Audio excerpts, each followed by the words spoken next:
Hi, my name is Luis Diaz, and I want to become a physical therapist because I am fascinated with the human anatomy and its relation to movement and rehabilitation, and would love to expand upon this knowledge and utilize it in a way that will help and benefit other people.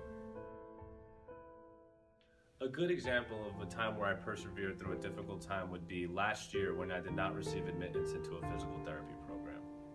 After applying to over 15 schools, I was discouraged not only to find out that I didn't get into a PT program, but also because the majority of my friends that I had graduated with had full-time jobs and were making good money and moving on in life, and I felt as though I was falling behind in life. At this time, I contemplated whether or not I should continue pursuing a career in physical therapy or if I should just get a full-time job elsewhere.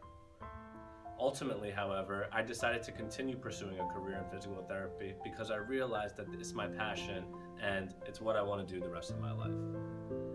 In order to improve my application this time around, I decided to do a few things. The first was to retake the GRE.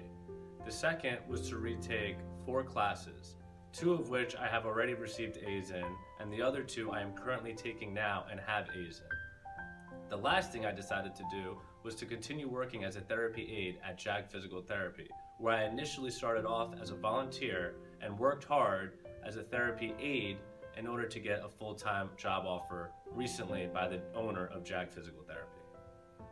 So now, after doing all of the aforementioned things stated earlier, I feel much more confident in my application this time around and hope that I will receive admittance into a physical therapy program this time.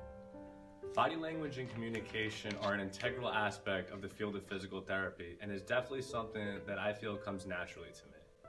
Whether I'm working with a patient, walking them through an exercise routine, or simply just talking to them about how their day is going, I always try to maintain eye contact and stay attentive the entire time. Referring to a patient by name is also something that I've learned helps the relationship between a patient and a therapist. Another thing I try to do to enhance the communication between myself and a patient is to speak clearly and directly. A good example of this is working with the Spanish-speaking patients that we get at JAG Physical Therapy.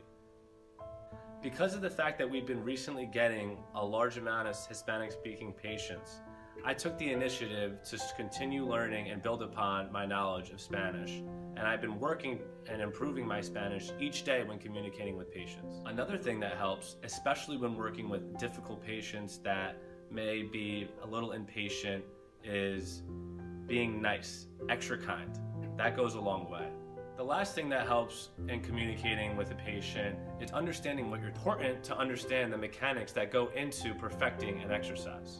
This is important because it allows me to be able to communicate more effectively to the patient what exactly they need to do in order to get the right form for a particular exercise. Therefore, all of these are things that I work towards improving each and every day I come into work at JAG Physical Therapy. Thank you for your time, and I look forward to hearing back from your admissions committee soon.